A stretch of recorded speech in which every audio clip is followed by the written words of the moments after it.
គ្រប់ជំរាបសួរក៏ដូចជាសួស្តីទៅកាន់អ្នកនរគ្នាខ្ញុំគឺមកពី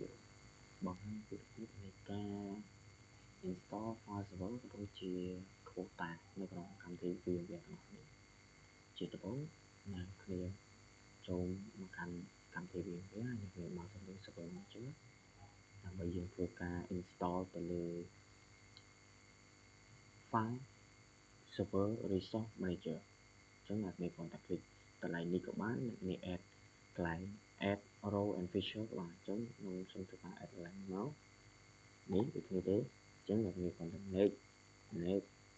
តែមក next ទៀតនេះកន្លែងនេះតែអ្នកគ្នាត្រូវ add នេះ add file server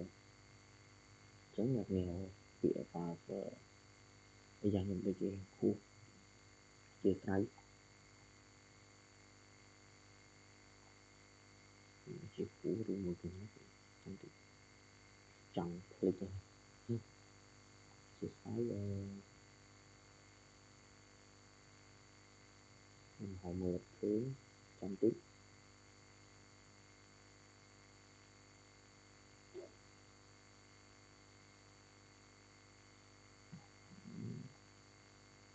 ជុំនៅហ្នឹងចង់ click បាត់ហើយ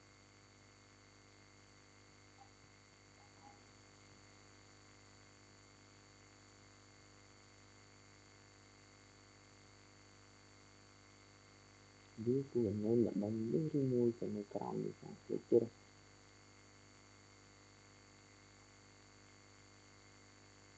នេះគឺថា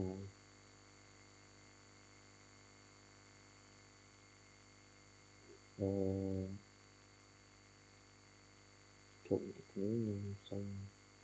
តិចជាស្រ័យផ្នែកមើលទៅច្បាស់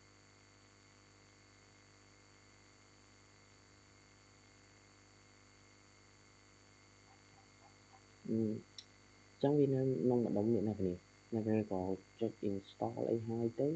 ដោយសារខ្ញុំរត់គឺអធិស្ឋានចំពោះកន្លែងនេះ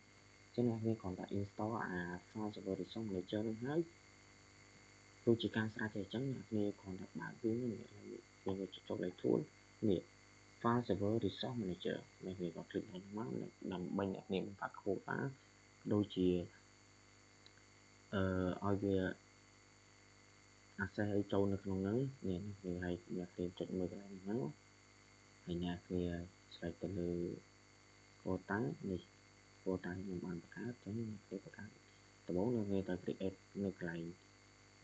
quota template នេះសិននេះអញ្ចឹងអ្នកគ្នាដាក់ឈ្មោះអីដែរទេខ្ញុំចង់ add ដាក់ឈ្មោះដូចខ្ញុំដាក់កន្លែងនោះគឺ computer science របស់ខ្ញុំអញ្ចឹងអ្នកគ្នាបង្កើតឧបមាថាខ្ញុំដាក់ចេះទៅ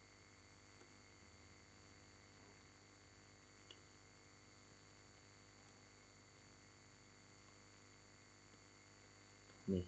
ហើយតោះមកខ្ញុំ select ឡើងនេះ limit គឺដាក់100 មេអញ្ចឹងទៅហើយខ្ញុំចុច add ហើយអ្នកគ្នាត្រូវចាំអ្នកគ្នាបើកនេះដើម្បីពេលគេ send ពេលអីមកវា alert ទៅកាន់ប្រាប់យើងនេះ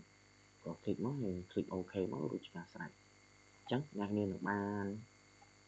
quota មួយនេះដូចខ្ញុំ computer science អញ្ចឹងកំណត់ពីអីចឹងណាហើយបន្ទាប់ពីហ្នឹងហើយយើងត្រូវធ្វើគេទៀតនេះអ្នកគ្នាត្រូវបង្កើតquota មួយនេះអញ្ចឹងអ្នកគ្នាដោយសារតែខ្ញុំបានបង្កើតរួចហើយអស់ហើយខ្ញុំក៏សូមបង្ហាញទៀតនេះអ្នកគ្នាមាន folder ដោយសារវា add picture ទៅវានៅចូលនៅក្នុងនេះហើយអញ្ចឹងខ្ញុំ select យកតែចេះទៅហើយយកទៅតាមគេហ្នឹងយើងចុច create ទៅរួចជាការស្រេចទេអញ្ចឹងយើងទទួលបានកន្លែងនេះមួយហើយបន្ទាប់ពីហ្នឹងគឺយើងអត់មានអីច្រើនទេគឺយើងគ្រាន់តែ share folder យើងយល់ទេអ្នកគ្នាយើង share folder យើងហើយ share កន្លែងណានេះអ្នកគ្នាចូលកន្លែង manager នេះមក server manager នេះ dashboard ហើយអ្នកគ្នាចុចទៅកន្លែង file resource នេះមកហើយអ្នកគ្នាចុច share បន្ទាប់ពី share ហ្នឹងហើយអ្នកគ្នាត្រូវបង្កើត share មួយកន្លែងនេះអ្នកគ្នាចុច share នេះដំបូងអ្នកគ្នាខ្លាចដល់អ្នកគ្នានេះបងអ្នកគ្នាចុចមកនេះអាឡៃម្ដុំនេះអ្នកគ្នាឃើញទេ ta add ទៅឃើញlà file and storage service ចឹងនេះចុចឡើងមកហើយចុច share ហើយងារ task កន្លែងនេះចុច new share ហើយអ្នកគ្នាយកលើគេបន្ទាប់មកទៀតអ្នកគ្នា tick ចំកន្លែង type ឬ custom path ហើយអ្នកនេះ select ទៅលើ folder របស់អ្នកគ្នានេះ folder របស់ខ្ញុំដែលមានឈ្មោះថា computer science អញ្ចឹងខ្ញុំក៏ select វាចូលមកខ្ញុំ select វាចូលធ្វើមកទៀតយើងចុច next ហើយយើងធ្វើមកទៀតយើងចុច next ទៀតដោយសារនេះខ្ញុំមានហើយអញ្ចឹងវាឲ្យទៀតទេអ្នកគ្នាអញ្ចឹងអ្នកគ្នាក៏ next តាមវាទេវានឹងប្រាប់យើងមិនដែរឲ្យយើងវាឈ្មោះវាអីដើម្បីវា check name check អីទៅរួចជាការស្រេចដែរនេះដោយសារតែខ្ញុំបង្កើតហើយយើងឃើញទេ computer science ពេលបង្កើតហើយគឺវាមានទម្រង់បែបនេះវាបញ្ជាក់ឲ្យយើងមានទម្រង់បែបនេះ quota វានេះ quota វានេះវាអូ computer science នេះ load 12បាត់ហើយដោយសារនេះអានេះđâyសាមិញខ្ញុំច្រឡំនេះខ្ញុំបង្កើតនោះគឺវាមានទម្រង់បែបនេះណាគ្នាកាត់មកមានទម្រង់បែបនេះហើយយើង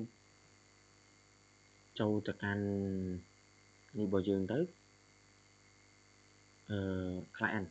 នេះគេមើលទៅលើ client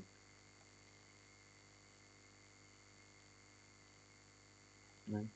អញ្ចឹងវីដេអូរបស់ខ្ញុំគឺមានតែប៉ុណ្្នេះសូមអរគុណ